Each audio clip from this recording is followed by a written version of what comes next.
But this is one week I just want to end. I just can't wait for the weekend. No. It's been a challenging, week for some of us. Really challenging. Very dramatic as well. But hey, we're here and we're hoping that God will help us all through. Because, anyway, you can join the conversation. It's at Voice of the People on YouTube, Voice of the People Abuja on YouTube. Join us live and join the conversation as well. You can also send a WhatsApp message to 0700 010 961 961. We'll be cutting across several newspaper headlines and try as much as possible to get through as many as we can within the time allotted. Don't forget, at 7:30 we will be joined by Rufai Oseni, who will be, joining us and, of course, giving some flesh to some of the headlines we'll be discussing this morning right here on the front page review. So, as Gessie have said, join us on YouTube and feel free to call us up or send us a message on WhatsApp as well. And of course, let's get started with some of the headlines we already have for you this morning. And of course, our headline cuts across, the federal government and the governors' meeting, that took place, as well as tanker drivers who are now threatening, not to lift petrol from Monday. And of course, this has raised the question of fuel scarcity that might hit Nigerians in the coming days. But let's start with the lead story on the Punch newspaper for today. And of course, it says federal government governors brainstorm on state police forest guard. Federal government brainstorm on state police forest guard. That is the lead story on the Punch this morning. In a decisive move to combat the raging wave of abductions, the federal government and state governors on Thursday resolved to come up with modalities that will culminate in the creation of state police to tackle the security crisis confronting the country. And this was part of the agreement reached at an emergency meeting between President Bola Tinubu and 36 state governors at the Aso Villa, Abuja. The meeting was called to provide solutions to the hike in food prices, economic hardship, and insecurity recorded nationwide. The nation had been racked by waves of abductions, attacks by suspected, bandits, and other violent crimes. And of course, this has revived the clamor for the establishment of a multi-level policing system, including state police. This was revealed by the Minister of Information and National Orientation, Mohammed Idris, who explained that the process was still in its infancy, state, and would only take shape after more deliberations between stakeholders. And of course, that was the Minister of Information and Culture, making his remark, and of course talking about some of the conversation had with President Bola Tinubu, as well as state governors who met at the State House yesterday, just before the president jetted out to Addis Ababa for the African Union Summit yesterday. And of course, in case you missed out on it, we'll get to listen to what the Minister of Information had to say about the issue of state policing in the country. And of course, this is the Minister of Information speaking. The federal government and the state governments are mulling the possibility of setting up state police. Of course, this is still going to be further discussed. A lot of work has to be done in that direction, but both the federal government and the state governments are agreeing to the necessity of having state police. Of course, that was the Minister of Information and National Orientation, Mohammed Idris, talking about the conversation had between the Nigerian president and Nigerian governors, talking about state policing. Gessie, we've always talked about this, for a while. And of course, the question Nigerians have asked is, who will fund it? With state governors who are even struggling to pay salaries of, state civil servants. Funding is not a major issue, right? It's not a major issue because governors find monies for different things. They can find money for this. They can. The question now is, will there be, will this just be a situation where you're just playing to the gallery because Nigerians are calling for, state policing, and then you go ahead and say, okay, we will try as much as we can to do state policing, but it's just face value. You're not really putting in the work to ensure. It was like the constitutional review that we saw with the previous National Assembly, right, where they were saying they were trying as much as they can. They set up this committee, they set up these number of individuals to review the constitution, and then what were the things they now added? What were the things they added into the constitution? Things that Nigerians weren't of great importance to Nigerians, wouldn't really affect Nigerians, very, very effectively. So you begin to wonder, when these politicians speak, are they just speaking to play to the gallery with sincerity? Are they speaking with sincerity of purpose? Is there good faith in it, in the words that are coming out of their mouths? At this point in time, we just have to watch and see, because Simeon, state policing is one thing to say it and clamor for it, but the second thing is in the execution, ensuring that there's oversight function by the federal government, and then there's the state governors doing their thing to ensure that these individuals get money, get all they need. And Simeon, another thing is, we know that governors, especially in the states, they use different individuals they get cronies to do their dirty work. We've seen that play out in a couple of states. I don't want to mention any. One in the southeast, one particular one in the southeast. We're hearing reports prior to the 2023 elections, February elections. We're hearing reports that this individual will get hoodlums to attack you in your house because you refuse to do what he wanted you to do as a governor. So if you put policemen in the hands of these governors, what are we going to see? That's the cause of concern at this point. Whether you like it or not, for every policy, for every decision, for every part of the constitution that has been reviewed in Nigeria, there are the pros and also the cons as well. But let's ensure that the pros outweighs the cons, because right now security has become a major challenge for us as Nigerians. Even state governors are not safe anymore. Even the ministers as well, they are not even assured of their safety. We've seen relatives to governors being kidnapped in the same country, ransoms are being paid and all of that. We've seen high-browed and high-leveled individuals being kidnapped as well. And I know for sure that state governors will take the issue of security very seriously. But talking about the cons of state policing, even at this level where policing is at the national level, is being controlled at the center here in Abuja, we still see state police officers, state governors use these officers at their own advantage. But the question is, when you now give state governors access to police officers, and this one is the one they even created for themselves, they become very answerable to the state governors. Hence, they can be used at any point, whether it comes to election manipulation, whether it comes to intimidation of people who are not in line, with some of the things they are doing, or people who strongly criticize, the state governor. So a lot of things we are going to see, but at the end of the day, it's still at its infantry stage. A lot of conversation will be had around state policing, how it will be established, how it's going to be funded, and of course their operational strategy going forward. But we just hope that at the end of the day, this one sees the light of the day, because it is necessary that state police be created, because at this point we've seen that the national policing is not working at all. Well, let's watch and see how that plays out. Of course, they've said it's still in the preliminary stages, it's still in the talk stage, so let's see how that unfolds, right? Moving on to another headline here. Nigeria's inflation hits 29.9% as food prices rise. Nigeria's inflation hits 29.9% as food prices rise.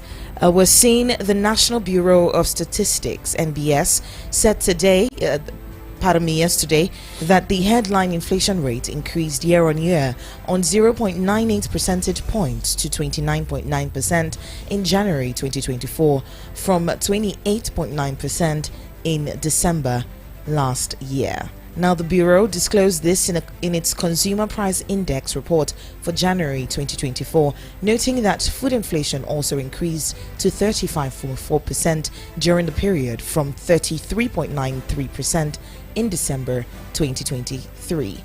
NBS has said in January 2024, the headline inflation rate increased to 29% relative to December 2023, headline inflation rate at 28%. Looking at the movement, the January 2024 headline inflation rate showed an increase of 0.98 percentage points when compared to that of December 2023. On food inflation, the NBS said the food inflation rate in January was 35% on year-on-year basis, which was 11.1 percentage points higher compared to the rate recorded in January 2023. You're looking at increases in the prices of bread and cereal, potatoes, yam, other tubers, oil and fat, fish, meat, fruit, coffee, tea, and cocoa. You're looking at staple foods, Simeon. You're looking at an increment from December 2023, between December 2023 to January 2024. 0.9% increment. It's absolutely crazy. As much as you feel it's crazy, sometimes you know, a lot of Nigerians have had cause to doubt some of the figures put out by the NBS because sometimes some Nigerians, as actually said, it doesn't truly reflect you know, the current real realities. event or the current realities of Nigerians, because at the end of the day, MBS is a government, you know, part of the government, and of course, whatever figure. Are you saying it's more? I'm not. The truth is, you and I know the cost of things. Let me ask you, how much did you buy Gary in 2023 for 1 mudu? And of course, how much are you buying it now in 2024? And then check the price difference. Is it 0.49% or 0.9% as claimed by the MBS? No, Simeon. No, we need to look at it December critically. to January. Is December last year to January this year? Between December 2023, how much did you buy a mudu of rice?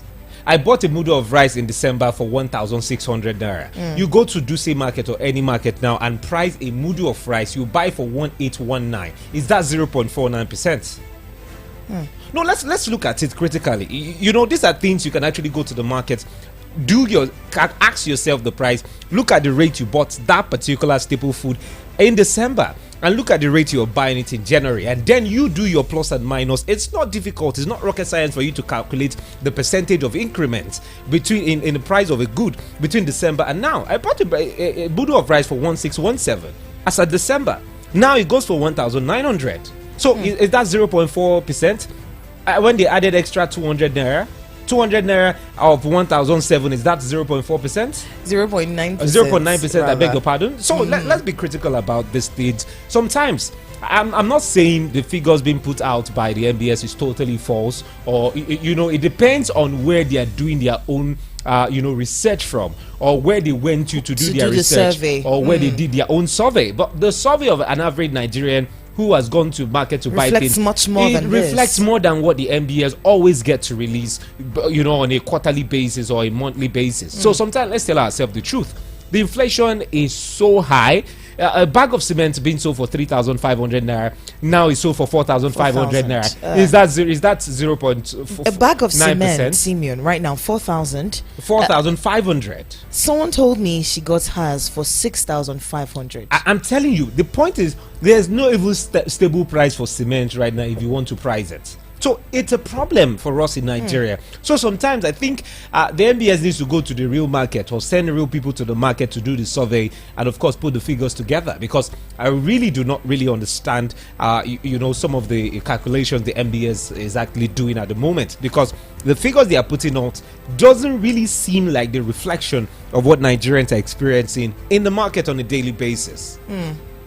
All right, so we'll try as much as we can to reach out to Rufai, but we're checking out a lot of headlines this morning. Don't forget, we have Mr. Larry standing by to join us at 8 o'clock on the dot. Good morning, Mr. Rufai, and welcome to the show. Sorry. All right, Mr. Rufai, Hello, good morning. Can you hear me? Yes. I hope you feel better today. Still try to gradually to get better, but it's well. Thank you. Okay. Thank you. All right, we have the governors and we have the federal government as well mulling over state policing. Mr. Rufai, is this a good development, or are we going to see the federal government just, you know, playing to the gallery just because Nigerians are calling for it? Okay, let's act as though we are giving it a consideration. Well, there's nothing about it. We've had state police in various iterations. Recently is the iteration of Amotekun in the southwest. So for the most parts of the southwest have got some form of state police or the other. So I mean, it's just, can we empower them to carry more sophisticated weapons, and all of that? Then can we get a proper funding? I mean, states like Oyo, Ondo is heavily funded. I think Amotekun too, around those areas. So we can just continue in that state. So I think we've seen the need for it, like we've always said. And it's just about doing the right thing, for the people, for protecting the people. But most importantly, what the government should fix is this economic poverty that is leading to crime. So the poverty is so much economically. People are suffering. Spaghetti, I hear, is now 700 naira. Spaghetti, I can remember, used to be 150 naira before. So things have really gone south in the country. Our country is at an all-time low as we speak, and it looks as though the government have not been able to bring viable solution to it. Largely, the government doesn't even know what they're doing as we speak. So, what do you expect? That's why all the challenges you are seeing is going on. All right, Mr. Rufai, a concern that a lot of people have raised is the issue of governors using these individuals for their personal gains, right? We've seen time and time again where governors use different non-state actors, different unscrupulous elements to just infuse or enforce their own agenda on individuals in the states. Is there a way to ensure that should this state policing come into fruition, what exactly can we do to ensure that cannot or that will not happen? We need to break the cycle of that. We need to put measures in place to stop that. But apart from that, it's across board. When you even look at the federal government, don't use the federal police to harass people that are their political opponents. We all see that, but it's just we need to put in the level of accountability that will help us. Inflation is at a very all-time high as we speak. You should not burden people with the stress of oppressing them, with your security paraphernalia at a time where they already have 29.9% inflation in January alone. And I'm sure because things have risen so hard in February, but at the end of February, it's officially going to be over 30%. So these are the factors on ground. So it's not the time for you to use your police paraphernalia to help people, but we should put checks and balances in place. Okay, you just mentioned, the inflation rate, which the NBS has recently reported 29.9% as opposed to what we saw last month, about 28.92%. Now, a lot of people have questions, the authenticity of those figures released by the NBS. That between 1 month we've had about 0.9 percent increment or inflation rate. Is this the true reflection of what is happening in the country, especially with the prices of stuff? It's even worse than that. Inflation is even worse than that. I don't think inflation is 30%. I think it's worse than that. I think we've not even reviewed the inflation basket. I think it's worse than that.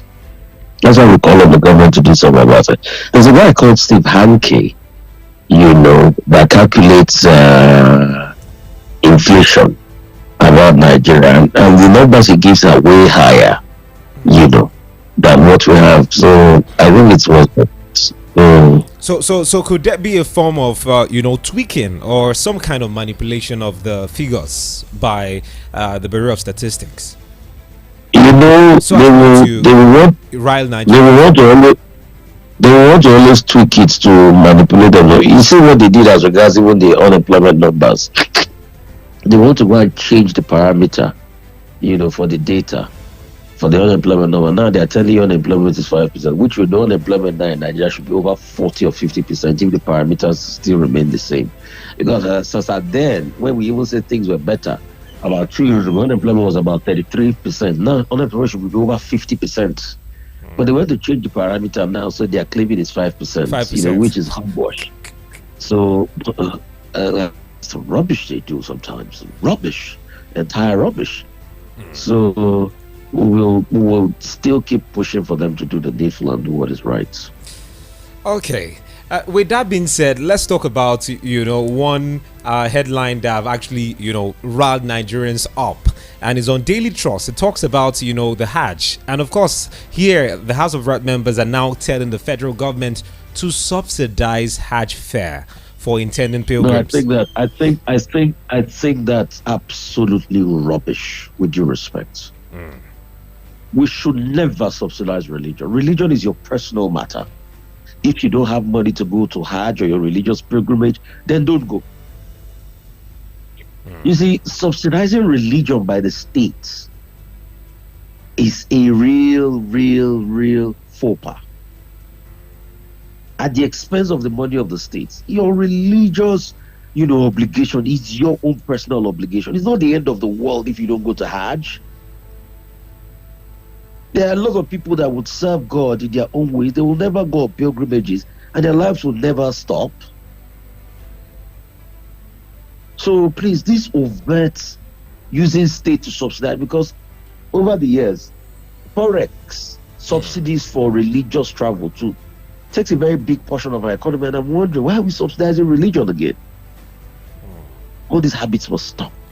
It's shocking to hear about this, because even the Minister of Power recently said Nigerians can't subsidize, electricity anymore. So, putting this side by side, subsidizing Hajj and not subsidizing power for Nigerians, you get to ask yourself, what is more important to us as a nation? You see, if only to think that with all the religion we subsidize and we truly reflect the tenets of those religions. But no, you still see people largely corrupt. So it's become a social affair of some sort. Please, let us stop all this, I beg you. And even for Christian travel, to any Jerusalem travel, everything should not be subsidized. You should leave these people to go. If they want to go, they should go. If they can't go, they should stay. And anyway, but let me just put this in before we move on to the next headline. But some Nigerians are saying most of these pilgrims, they had the funds to go, but with the inflation and of course the unstable rate of the naira to the dollar, which is totally not their fault, they can't travel anymore. When you look at the difference between the rate before and of course the rate now. That's them. If it's really important to them, then they stop. You don't travel. So they should now subsidize it for them at our own expense as a country, where we don't even have the forex to bring in food. Oh no. All right, Mr. Rufai, we have Alhaji Aminu Dantata throwing his weight behind the move to transition from the presidential system of government to a parliamentary system. First of all, just how feasible is this system? For me, yeah, parliamentary system is good, but with the kind of corruption our politicians have had, do you think with parliamentary system they will not just morph into another corrupt practice? I think I've given some suggestions as regards it. What we need to do really is to cut the cost of governance. All right? So, because if my memory serves me right, there are people that were massively corrupt when we even had the parliamentary system. And we all remember them. They were cabinet ministers in this country. They were the gold standard of corruption. So, as long as we have people that have that corrupt inclination, then we should be careful. Mr. Rufai, the concern for some Nigerians, especially with the parliamentary system as opposed to the presidential, is, vesting more power in the legislators. And of course, some Nigerians have said, which legislator are we vesting power? Is it the ones that are now buying themselves SUVs? The ones that are now asking for... That's what we are saying. I say with the level of corruption these ones have been exposed to, these ones will do and undo. That's just it. Because they've been exposed to a lot of corruption. Okay, anyway, away from that particular one, let's quickly move on to another headline, before we let you go on. Right now, this one is even from the president. The president have actually said they are going to clamp down on food hoarders. And of course, this has shown how much, food has become a problem for a lot of Nigerians. And even one of the headlines on Daily Trust this morning, talks about a man being knocked down by a vehicle because he stole a woman's food here in the FCT. So when you look at all of this, truly, is it true that certain individuals are hoarding food in the country, thereby causing, what they call artificial scarcity? I think it has to be stated there. Nigeria is fast getting to a point of, I don't know if you've read Les Miserables by Victor Hugo. Nigeria is fast getting to a point in like Les Miserables when I think it was Fontaine had to sell her teeth to be able to eat. That's where we're getting to.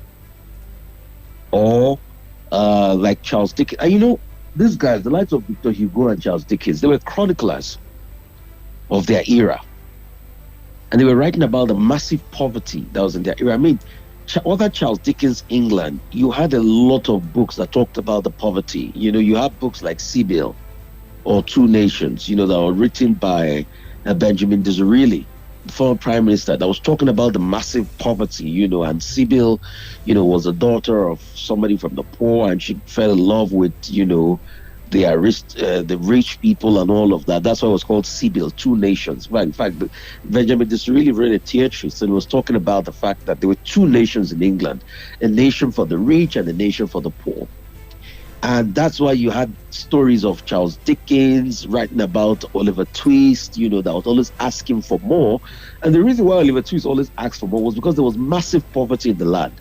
But look at it, those nations tried to fix those problems there by setting up a very strong welfare system in place that culminated in the 40s, with the beverage plan, and they set up with NHS, to be able to help their people.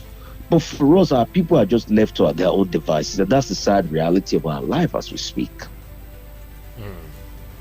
All right. So we need to do something about the poverty. Okay, Mr. Rufai, moving on to another story this morning. We have tanker drivers threatening to stop petrol lifting on Monday, and this is in the wake of another threat of fuel scarcity, as the Nigerian Association of Road Transport Owners on Thursday, they vowed to stop lifting petroleum products beginning from next week Monday due to the high cost of operations. Which way forward, Mr. Rufai? It's just like a wholesale shutdown for Nigeria as we speak. And in all of this, President Tinubu again has gone to where Addis Ababa. I'm not seeing a good leadership response. That's my problem. I'm not seeing a good leadership response. I'm not seeing a response that is robust enough. That's why I hope he does something about it. Mr. Rufai, it seems as though when it feels like a game of whack-a-mole, right? You hit this one, this problem, another problem here pops up, and then you hit that one, another pops up. Like, which one should even the president address first? Because we're faced with a lot. There's insecurity, there's food insecurity. But the funny thing, he started the game of whack-a-mole. That's the problem. He started the game of whack-a-mole with two ill-thought-out decisions.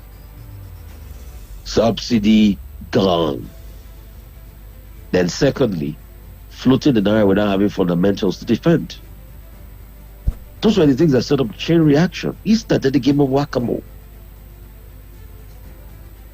Some of us have argued, subsidy, yes, needs to go, but it needs to be phased out. And you need to do it in such a way it's not going to hurt the people. And you cannot say you want to pull the plug and, let the naira float when you don't have fundamentals to defend the naira. You're going to bring devaluation and hardship. But then he said he was a superhero. And, when he got in, he needed the endorsement of the West a lot. Because, don't forget the economists had said his elections were flawed and things like that. So all of a sudden, when he took those key neoliberal decisions, the West started to praise him. But let me tell you this. We are largely very Keynesian in this country. Markets don't lead the forces of our economy. You know what leads it? It's still largely government spending. Have you ever wondered why the VAT collected in Abuja is one of the highest? Because of government contracts and the likes. So it is still largely government-led, and we are still largely Keynesian. So when you bring in neoliberal economics, because you want to favor the West. Yeah, the West. I've said all the right things to you now. Oh, he was bold. He's this, he's that. But it is the West too that's not attacking you because you reneged on most of those decisions. But take, for instance, the IMF was saying the other day that you've brought back subsidies. So you couldn't pull out subsidies in the first place. But when you saw the implication, so why did you announce? Why did you go on the wild goose chase? You floated the naira now. You've devalued so much. I would have thought that you should have at least borrowed to block the fundamentals while you solve the legacy problems of demand and supply in the market until things stabilize. But now you've devalued so much to the point now a lot of people in your cabinet are saying the naira is undervalued. But you're not telling us the true value. Oh, the finance, what is it called? The finance minister the other day said the fair value of the naira is 700. Today is 1,600. Then the hardship and the poverty aside. So he started the game of whack-a-mole. He set up the domino that started the game of whack-a-mole. And he's got to fix it. Ain't nobody gonna fix it for him, ain't it?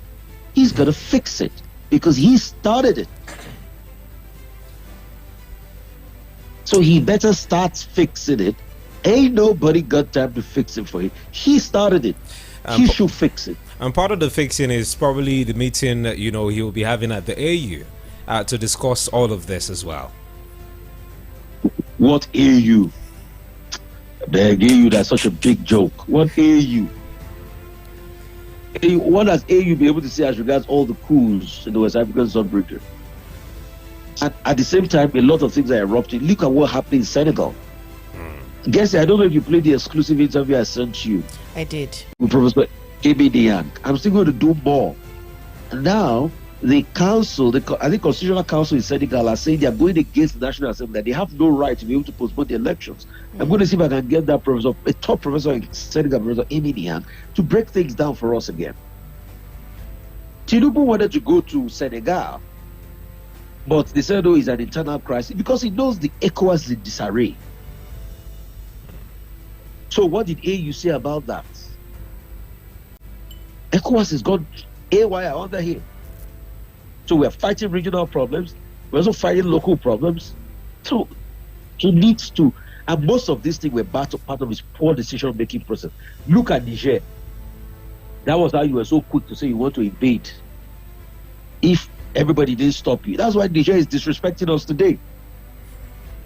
Look at the circular they issued as regards flights. We can't fly over their airspace.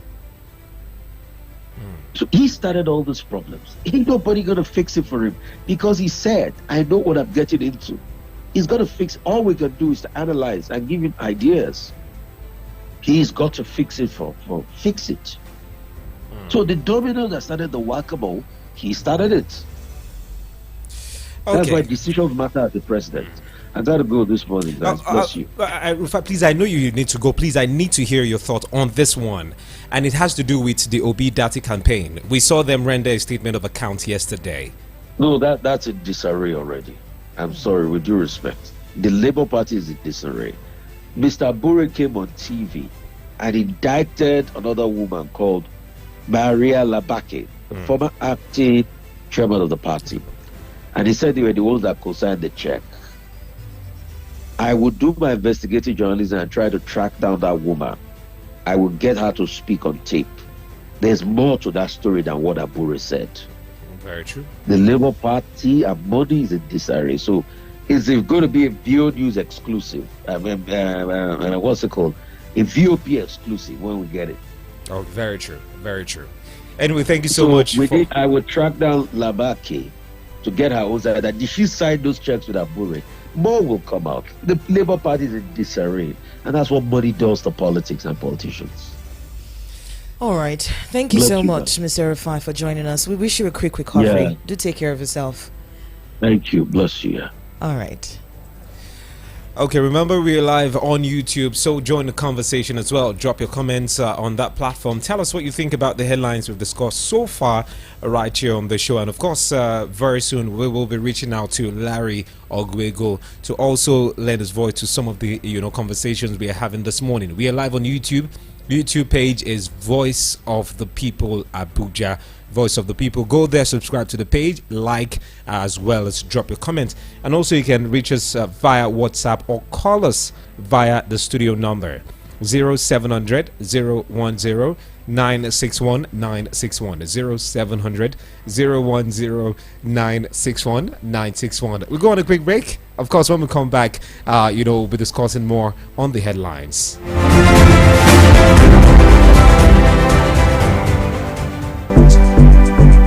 The Week in Review, a recap of all the big headlines and stories of the week.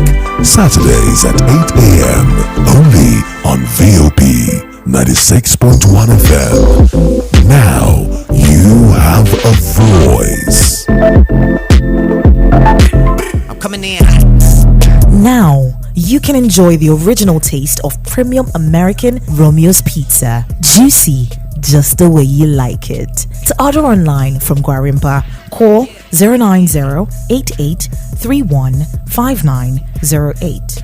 Gariki 090-8831-5906. And Lupe 090-9238-9861. Romeo's Pizza, the pizza champions. Coming in hot, just like the fajita. Today's sun is so hot though. So what are you waiting for? Get the authentic taste of creamy cold berry ice cream. To order online from Gariki, call 090-8831-5907. Guarimpa 090-8831-5909. And Lugbe 090-8845-3416. Enjoy authentic cold berry ice cream.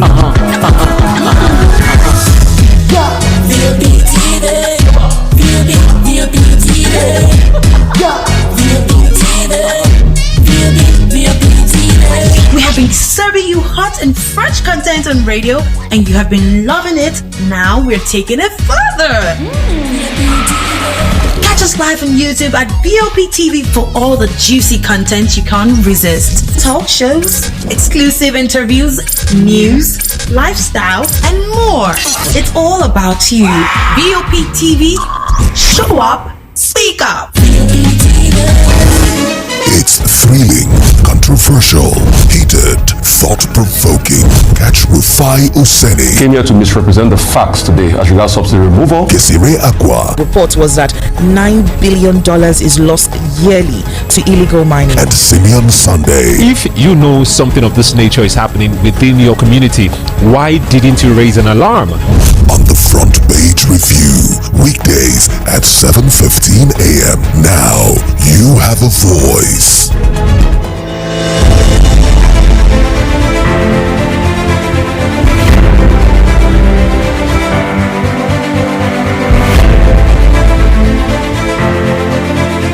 You're welcome back. This is still the Front Page Review on Voice of the People 96.1 FM. If you're yet to join us on YouTube, please do that right now. The YouTube page is Voice of the People Abuja. The YouTube page, no, you want to call the number. I wanted to call the numbers. The YouTube page is Voice of the People Abuja. And of course, to be a part of the show, you can call us up via the studio number. 0700 010 961 961 0700 010 961 961. We're trying as much as we can to get through to Mr. Larry. Good morning to you and welcome on board. Yeah, good morning, Bessie. It's good to be here again today. Welcome to the show, and let me start, with a conversation around the Labour Party with you before we move on to other headlines. I don't know if you saw, the media or the press briefing the Labour Party, the Obi Dati campaign team had yesterday, of which they rendered a statement of accounts. Yes, I'm aware that they rendered a statement of accounts. Okay, and of course, looking at, the amount. They mentioned so far the Aisha Yusufu, who is the chairman of the fundraising team of the Obi Dati campaign organization, rendered an account of funds raised and spent during the campaign. She said 595.9 million was received from Nigerians as donation, and of which she explained that 744 million was used basically for litigation. even more than what Nigerians contributed. And of course, we learned that Peter Obi himself donated about 800 million for his campaign. Some Buckley said this is the first time we are seeing transparency, especially for a major political party in the country. Yeah, that's very commendable. At least we have an idea that there was a got and what they spent. But I'm also quick to add that this should have been done before now. I don't want to believe that it was the scandal that led to the account. I think it would have been better if this was done post-election, post-litigation, before the scandal broke. But be that as it may, at least they have taken a step. They have told us, this is what we received, this is what we spent. And we also hope that other political parties will take a cue and tell us. Even if they don't tell us the truth, let them tell us something. This is what we received. This is what we spent. And I think it's also important that we note while we're having this conversation that what was spent on litigation appears to be more than what was spent on campaign. Exactly. So 744.5 million naira. Almost a billion. And that tells you that we are gradually moving from democracy to maybe litocracy or whatever, litigationcracy or something, because you get to a point where if you don't have a war chest for moving from the campaigns and the elections to the court, then it's getting to that point where you don't even want to bother with it. Because I was actually shocked when I saw the legal expenditure. I'm not shocked because I don't believe it, but shocked because we are gradually getting to that point where we must ask ourselves, do we really want to practice the democracy? We don't cast votes so that the judges will decide whether our votes should count or not. When we cast votes, we want the votes to count. And this is a serious indictment on INEC. But it looks as if the lawyers are having a field day and they're enjoying this whole thing. But it's not healthy for anybody, including the lawyers, because this is why we have the wrong persons in the National Assembly. When you say it's not healthy for the lawyers, what do you mean by that? It's not healthy for the lawyers because what happens to one eventually affects, the lawyers may be cleaning out. That is the big boys in legal practice. They are making money. They are asking for 200 million, 300 million, all kinds of money to represent politicians. So they are making money. But while they are making money, they get to that point, which we're already in that point, where they can't drive their fancy cars on the street. They can't live in their fancy houses. What I mean is, it's not healthy because they will make the money, and then because election fraud and litigation fraud, look at what happened in Plateau State, will install the wrong persons who are not representatives of the people. And what will happen is that the downward spiral will continue. People will lose confidence in democracy, the wrong persons will represent them, and eventually it comes back to haunt even the lawyers who made the billions. I mean, you don't want to make billions and not be able to enjoy it. That's what I mean. That's the lawyers may be looking at the short term. I want to make money. This is good for legal practice, but it's really bad for everybody, including the lawyers, because we have changed the meaning of democracy in Nigeria. When we cast votes, we jubilate, oh, our candidate won. Then we hold our breath to know what the court will say. Look at what happened in Kano State. I mean, even people like me who are not from Kano State, I almost couldn't sleep. The tension was just way too high. And the court became, this was the real case of all eyes on the judiciary. They did a good job of making the right kind of noise. Because I'll be honest with you, at some point, I personally believed that the Kanu judgment was more political than legal. And they did a good job of fighting the system to a standstill, and the people collected back their mandate. But I don't think we need to do all that. Look at it, more money for the court than for the for the campaigns. So that tells you that even the regular politician going into the field now will keep a war chest for litigation. For litigations. But And, Mr. Larry, yeah, it's bad. Mr. Larry, we had, a constitutional electoral act review of, we saw that signed into law in 2022.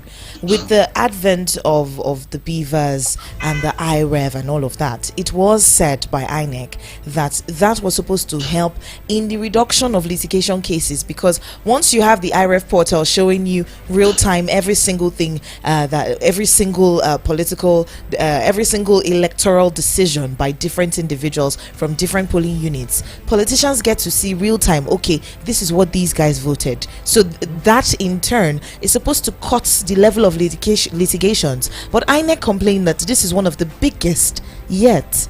After the 2023 elections, the litigation cases for this particular election was one of the biggest that Nigeria had seen. So how exactly do we even combine that, having the beavers and the IRF portal and still having a huge case of litigations? Because the IRF portal didn't work. It's very simple. I mean, the IRF portal didn't work, so the confidence that we should have had, the process that was supposed to be transparent, eventually became more opaque than before. We saw mutilated documents on IRF portal. We saw all kinds of things that made people even accuse people. Some of us even saw pictures of IRF portal of people on IRF portal. But let me also point out something. You recall that I mentioned the human factor when I was discussing parliamentary system versus presidential system. This issue of IREV is a perfect reminder that if you have a very good idea and you have a very bad person to lead the implementation, or a very bad team rather, you fail. Because IREV was the perfect solution. It worked in Kenya, it worked elsewhere. It's not rocket science. As people vote, just send the results there. If IREV works and these results are displayed real time, these politicians will just go to bed, because you see that, you can't challenge this. It's simple. Once we accept those results that come straight from the polling units and then posted, if we accept that there are evidence in themselves and can be used in court as evidence, if you go to court, you're wasting your time. And that's actually a kind of electronic option A4. I had the privilege of observing option A4 work under Humphrey Nwosu. It was clear who won and who lost. You could see the who won and who lost. Now, we don't have the privilege of that option A4. But what this IRF will do is that you see the real-time results, because when people finish voting, they stay there, you upload, and they go. So the only way you can compromise the number is that you compromise all of the right-thinking Nigerians who are at that polling unit, and it won't work. So they decided to compromise the whole process, and that's why I still talk about the human factor. And when they compromised it, all of the gains that would have accrued to us as a nation flew out of the window. All of the billions we spent acquiring all of the equipment and setting it up flew out of the window. And I think people should be punished for the failure of that system. The problem with Nigeria is that people don't actually feel pain when they do wrong. We just say, oh, it's an administrative glitch. Oh, we write away hundreds of billions just like that. And then it means that the next person can also display the same level of carelessness and impunity, not only in elections, but in other areas. And that's what we are facing. And that explains why this thing is not just really reflecting, and that's why we still have the high litigation. I mean, it's sad, but that's it. We shouldn't have that level of litigation, but we have it because the whole plan just failed. It collapsed. You know that elections that can be conducted now, it's that bad. Run-up elections in places like Enugu State and others, they can't be conducted because the stakes are too high. So Mr. Larry, with this recent revelation by the Labour Party, some Nigerians are wondering if politicians should no longer even bother themselves campaigning. Rather, they should, equip their chests when it comes to litigation, because that's where, decisions are now being made. That's what it now seems like. No, already politicians are going that way. I know some politicians who actually retain lawyers before the election, and they begin to gather evidence for litigation before the election. That is, on election day, they are collecting evidence. Because the way the law is wired, you have very little time to file your case. So the politicians are now aware that campaigning and getting votes is probably in some manner of speaking less important than going to court. Some people who really know they won't win the election look for technical grounds to win. For instance, how do I disqualify my opponent? How do I? That's why you see people even becoming meddlesome interlopers. That is, they jump from their party to go to another party to say your candidate was not validly nominated. How does that work? Supreme Court already decided that that's an internal affair, but people still try their luck, and in Kano it almost worked for them. So you begin to ask yourself, why would politicians spend energy going from local government to local government, from state to state to campaign, when they know that if they can sort out somebody in the judiciary, they will get judgment. I mean, they can just even not just get one judgment, they can get one state. I mean, look at Plateau. Look at how embarrassing it is that people, after working so hard to install their choice candidates, in one fell swoop, all of those people were removed just like that. And now the whole country feels that Plateau was cheated, because if you look at what happened in other judgments in other states, it looks as if Plateau was singled out to be manipulated. And I think we need to address this, because the politicians shouldn't continue like this. So let me have my war chest. When people lose confidence in the voting process, it means that they have lost confidence in democracy itself, because at the very heart of democracy is the voting process. That is the candidates having the capacity to choose their leaders, and then having the capacity also to fire their leaders. I dare say, and it's something I've been saying, but most people don't get it. The singular dividend of democracy, there's one dividend of democracy, and that is the power to hire and fire given to the people. When we say that schools and roads and all of those things are dividends of democracy, we are lying. That's very big lies, because there are other forms of government that have given their people more schools. I mean, Saudi is a monarchy. They have better schools and better infrastructure than most democracies in the world. Saudi Arabia, of course, United Arab Emirates is a monarchy, yet they have better things. So when you say, oh, these are dividends of democracy, you are sounding as if it's democracy that gave us the. In fact, democracy is failing us in Nigeria, if you come to call it spade a spade. The only dividend we should get in a democratic setting, which other forms of government do not give us, is the capacity to hire and also to fire. And we don't have that privilege here.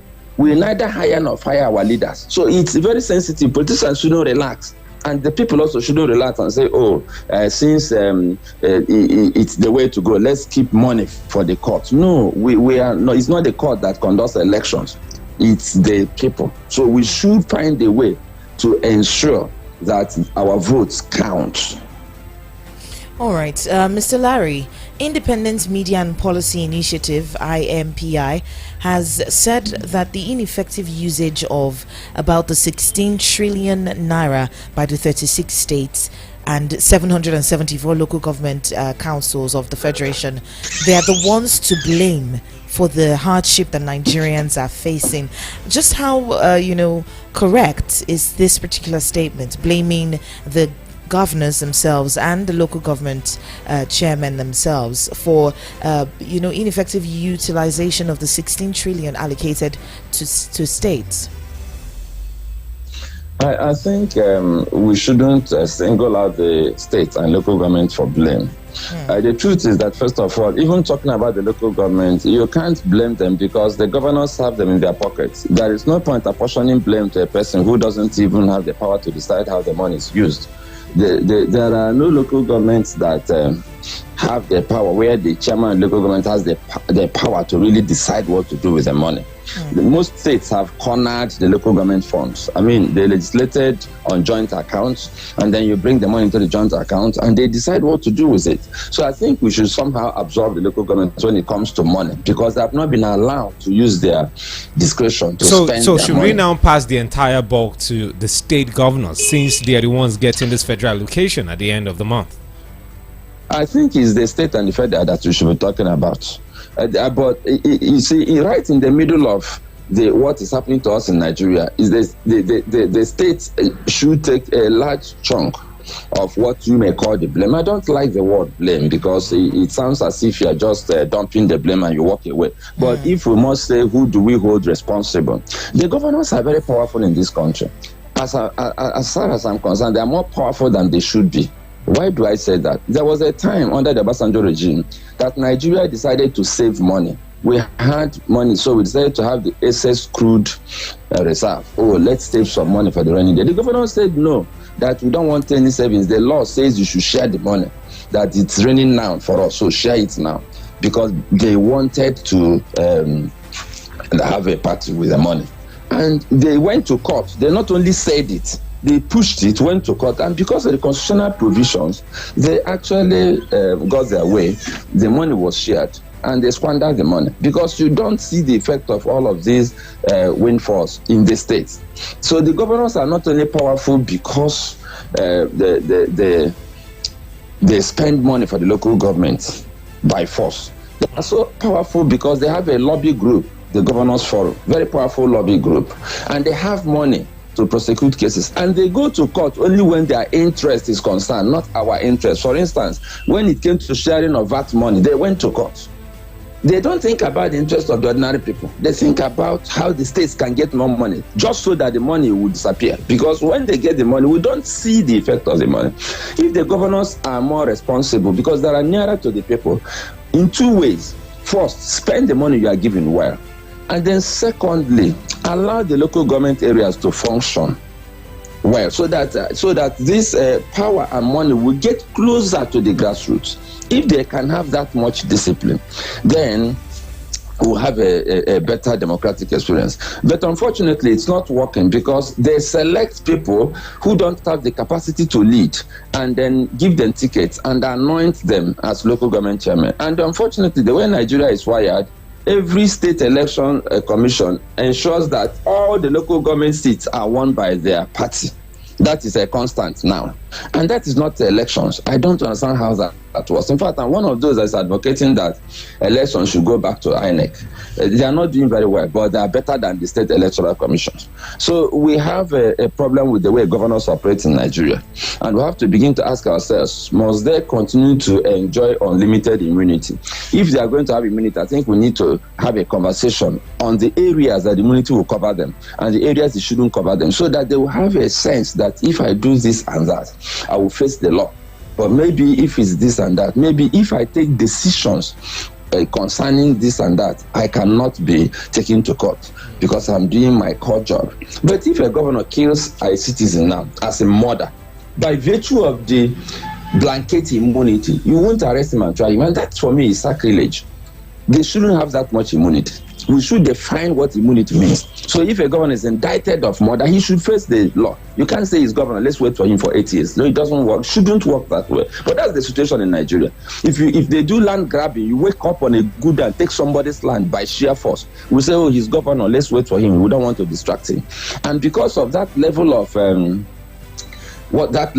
immunity, what it does that the immunity actually facilitates impunity. And then by the time it's 4-8 years, people forget. Okay. I mean, people say, hi, you are still thinking about this thing. So I think we should dump a large part of this blame on the governor's table, and then we'll dump the remaining part on the president. As for the local government chairmen, well, they are neither here nor there. I mean, sorry, but let me tell you how powerful governors are. We woke up one day, and then we were singing Uhuru, that finally the state legislators will be independent, the state house of assembly will be independent, because there was this constitutional amendment that would have allowed them to get their money direct without passing through governors. And guess what? The governors compelled the states to vote against their own interest. That's how powerful they are. And that bill wasn't passed. So as we speak, the states are still about the stamp of governors. Okay. When we get to that point where people, the state house of assembly, when we get to that point where people can tell the governor, no, we won't approve this budget. We don't understand what you're doing with so many cars. We don't understand why you want to fumigate houses with so much money. When we get to that point where well-meaning Nigerians can look at governors in the face and say, no, we won't do, in fact, forget this, just go back and bring something else. Then we know we have started practicing democracy, but it can't happen now because the governors have the House of Assembly in their pockets. That's just how it works for now. And we have to do something about it. Okay, in other words, you are in line with the thought of IPMI that is saying governors should be blamed for, the travails and the troubles of their people. And quickly, let's move away from that. Let's talk about, the electricity sector for a bit. And according to the headline on The Guardian, it says electricity tariff to double as federal government considers hike over debt burden.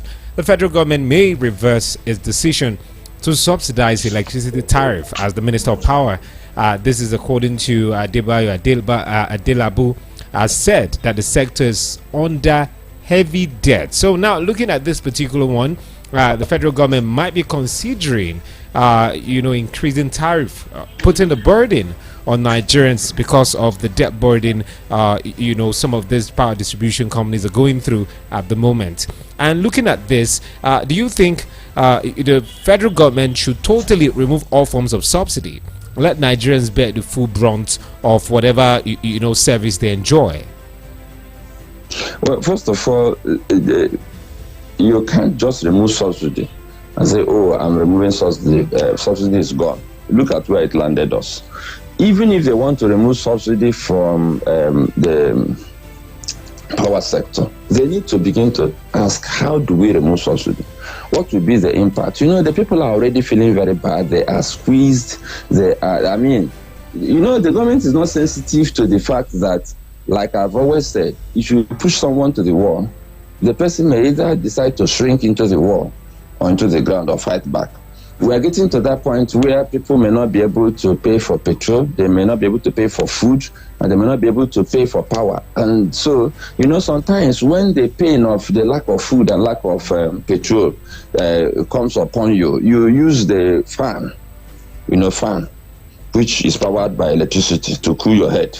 So we're getting to that point where we're removing everything. I'm not saying that we shouldn't fund the power sector. It's in a conundrum right now. There is a dilemma. If you don't fund it, it can only get worse. But if you say you're removing subsidy in one fell swoop, can only get worse too, because it has implications. So I think it's important that we should put on our thinking cap and ask questions. How do we manage this issue of subsidy? And then there's one other question we don't even ask often enough. Where is the money we saved from removing subsidy on petrol? Where is the money? What are we doing with it? IMF said we are still paying subsidy. So where is it? Is it truly let saved? Me even assume. I know we are paying subsidy somehow, but the point I'm making is it's not the same amount of money we are supposed to be spending. One of the challenges we had was that we didn't think about petroleum products being refined in Nigeria before we removed subsidy. We didn't think about all of that before also devaluing the naira. But even if we're paying subsidy, we have saved money. So we need to begin to ask ourselves, can we manage a gradual removal of subsidy in the power sector? And while we are doing that, also improve the power sector. It's more painful when you remove all of these subsidies and I don't see any improvement in the power. So I'm paying a fortune, but I don't have the power. Then I still have to power my house, my business, with 700 naira, 680 naira per liter petrol. So if I'm paying for the power and I'm getting the power, it will help encourage me to pay. So if you're thinking of removing subsidy, think of 24-hour power supply or at least 18 hours or 20 hours power supply. So people will say, okay, if we have to pay to get it, fine. Let's see how we can survive. Okay. All right, Mr. Larry, we're moving on to another story. We're seeing Showore in the news. The federal government has decided to discontinue their treason case against Showore. At this point in time, we know there's been this back and forth between Showore and the federal government since 2019, where he was arrested. And right now, the court yesterday, February 14th, that threatened that they were going to throw the case out because of the lack of merit and all that. So at this point in time, what exactly can we say about the federal government using the court as a way of fighting individuals who sort of maybe have an opinion against the federal government? It's unfortunate. That's why I'm saying that our democracy is still not mature. That is, I don't understand how in a democracy you don't have the right to say your mind. I don't understand how in a democracy people are arrested for just tweeting, for just posting things on social media. I don't understand how in a democracy you can ban civil servants In some states in Nigeria, civil servants were banned from posting things on social media. A governor came out and warned publicly that you shouldn't post anything against Muhammad Buhari, that is his friend, that he was telling the people in the state, don't dare.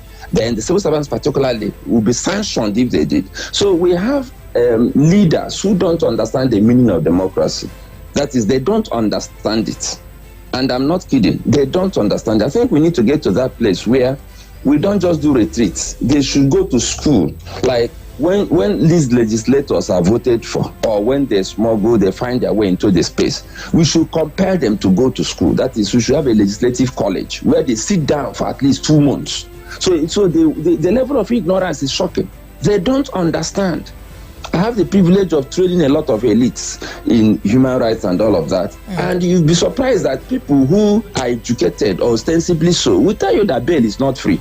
That is, that they understand that it's not free, that you have to pay, but they don't know how much. So some of your legislators even think that bail is not free.